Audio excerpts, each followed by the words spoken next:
Assalamualaikum warahmatullahi wabarakatuh. Halo Rasul dan Soleha, bagaimana kabarnya hari ini? Semoga selalu dalam lindungan Allah ya. Semoga Rasul dan Soleha sehat walafiat.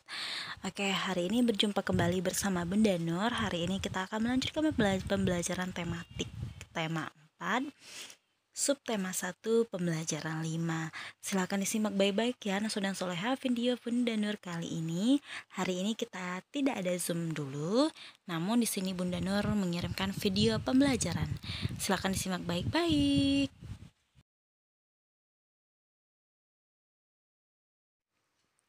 Rumah tempat berlindung. Setiap orang wajib melindungi dirinya dari bahaya. Salah satu tempat berlindung adalah tempat tinggal. Setiap orang berhak mendapatkan tempat tinggal. Tempat tinggal biasanya berbentuk rumah. Rumah memiliki bentuk yang berbeda-beda, tetapi manfaatnya sama.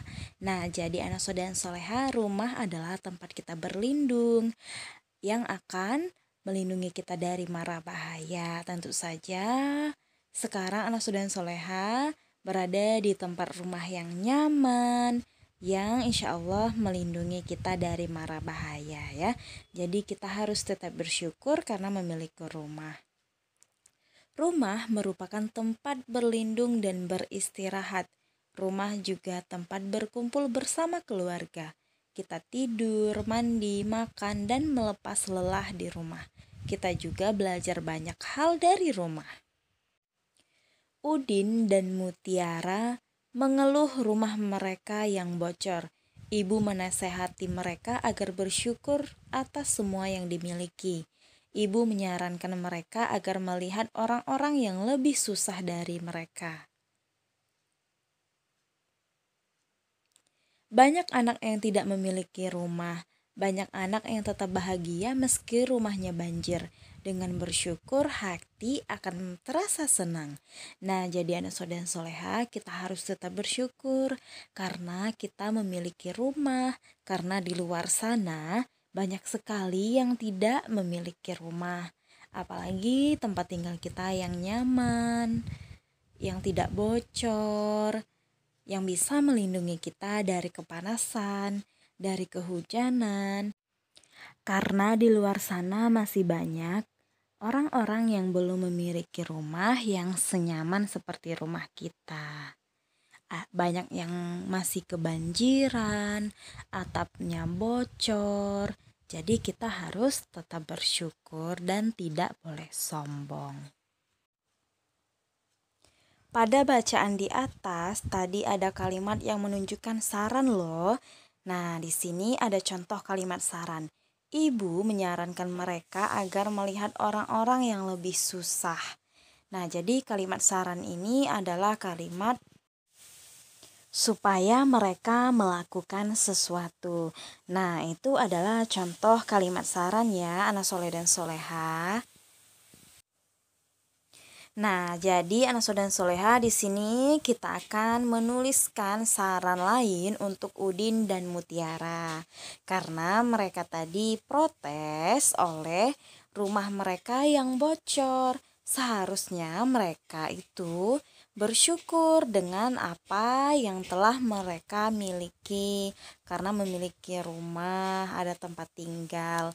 Nah, di sini saran lain untuk Udin dan Mutiara adalah yang pertama, Udin dan Mutiara sebaiknya jangan mengeluh rumah mereka yang bocor.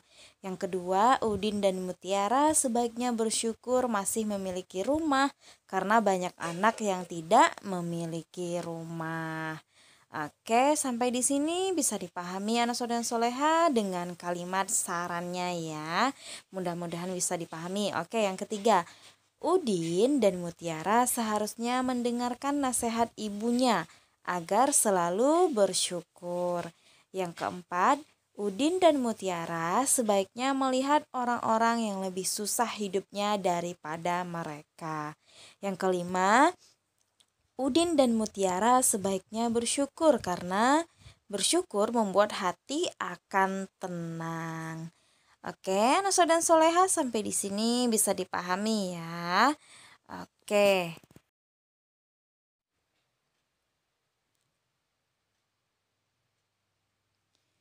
Bersyukur maksudnya adalah melihat semua yang kita miliki sebagai karunia dari Tuhan. Kita menerima semuanya, tidak mengeluh dan gembira atas apa yang ada. Jadi, kita harus tetap bersyukur dengan apa yang sudah kita miliki ya. Di sini di dalam rumah ada kewajiban dan hak kita. Jadi kewajiban itu apa yang harus kita lakukan, namun hak itu adalah setelah kita melakukan kewajiban, maka kita ada hak di dalam rumah itu. Jadi yang pertama adalah kewajiban di dalam rumah bersyukur karena memiliki tempat tinggal, bicara lembut dan sopan, membantu merapikan dan menata rumah, saling mencintai, menjaga, melindungi, dan menghargai, saling menolong dan memaafkan, menjaga kebersihan dan kerapian. Nah, inilah yang harus kita lakukan, kewajiban di rumah. Setelah kita melaksanakan kewajiban, maka kita akan mendapatkan hak di rumah. Yang pertama, mendapatkan rumah yang bersih dan rapi. Yang kedua, dicintai, dijaga, dilindungi, dan dihargai.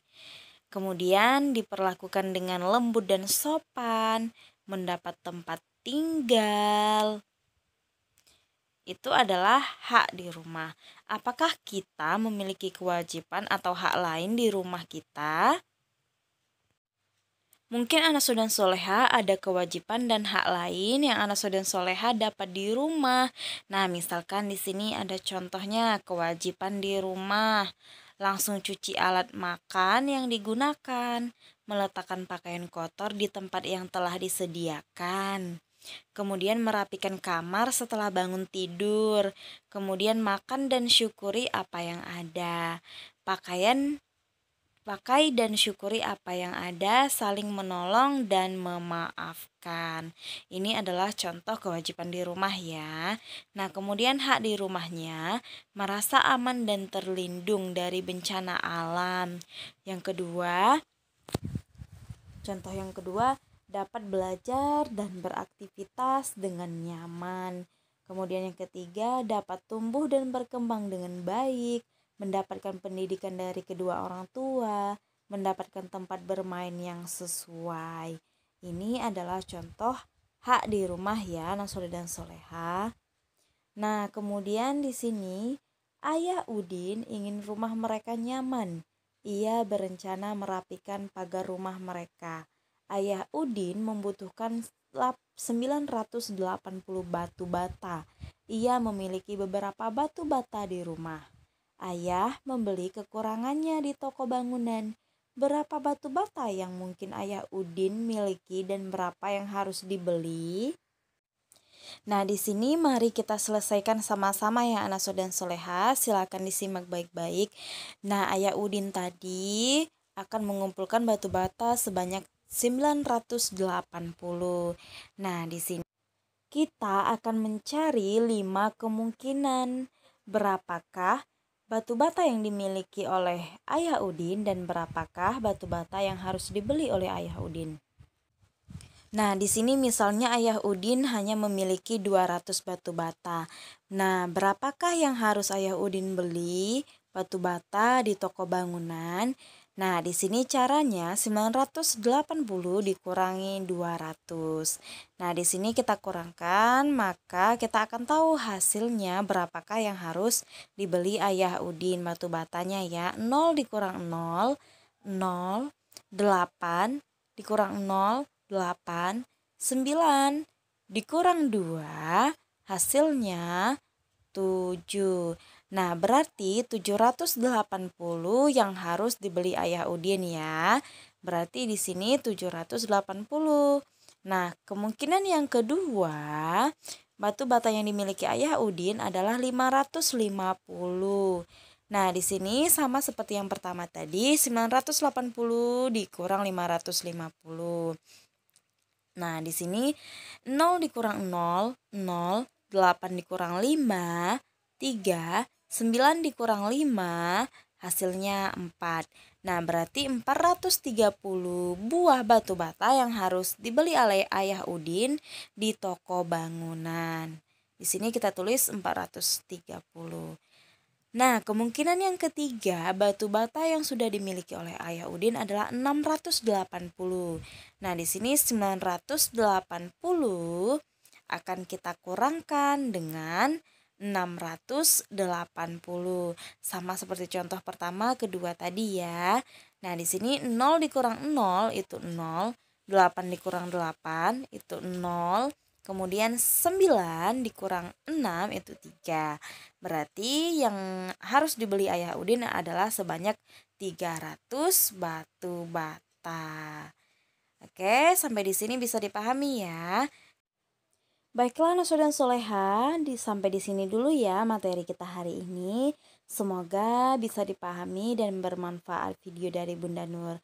Baiklah Naswa dan Soleha, Bunda akhiri, wassalamualaikum warahmatullahi wabarakatuh. Sampai jumpa anak soleh dan soleha.